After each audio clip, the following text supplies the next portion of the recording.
রাধে রাধে বন্ধুরা, তোমরা সবাই কেমন আছো? আশা করছি ভালো আছো। আমিও খুব ভালো আছি। এটা আমার ফার্স্ট ব্লগ। আর আজকে হচ্ছে আমাদের জামাই ষষ্ঠী পূজা। সেই পূজাটা কিরকম করে আমরা করি না করি সেটা তোমাদের সাথে শেয়ার করবো, তোমরা দেখতে থাকো।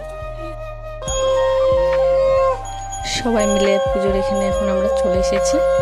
আমাদের পাড়ার সবাই মিলে এই পুজোটা আমরা করি। আমাদের পাড়াতে একটা বেল গাছ আছে, সেই বেল গাছের নিচে জামাই ষষ্ঠী পুজো করা হয়। এই পুজোটার নাম জামাই ষষ্ঠী পুজো হলেও কিন্তু কোনো জামাই নিয়ে আমাদের এই পুজোটা করা হয় না। এখানে সবাই পুজো করে তার সন্তানের ভালোর জন্য, সন্তানের মঙ্গল কামনাই আমরা এই জামাই ষষ্ঠী পুজোটা করে থাকি। সব মায়েরা এখানে উপোস করে। আমাদের পুজো শেষ হয়ে গেছে। এখন হচ্ছে পুজোর শেষে কিছু নিয়ম আছে, সেগুলোই পালন করা হচ্ছে। দেখো, এখন যারা উপোস ছিল তারা সবাই পাখার বাতাস করছে। এরপরে হচ্ছে জামা ষষ্ঠীর সুতো বাঁধা হবে। তারপরে দেখো সবাই সিঁদুর করছে। এখানে আমাদের পুজোটা সম্পূর্ণ হলো। পুজোর শেষে এবার আমরা চলে যাচ্ছি মামা বাড়িতে। আমার জন্য বাবা, যেহেতু জামাই ষষ্ঠী, তার জন্য জামাই ষষ্ঠী করতে যাচ্ছে আমার বাবা। এখানটাতে আমি আমার আজকে ভিডিওটা শেষ করব। তোমরা সবাই আমার পাশে থেকো, আমাকে সাপোর্ট করো, আমার চ্যানেলটিকে সাবস্ক্রাইব করো, লাইক করো।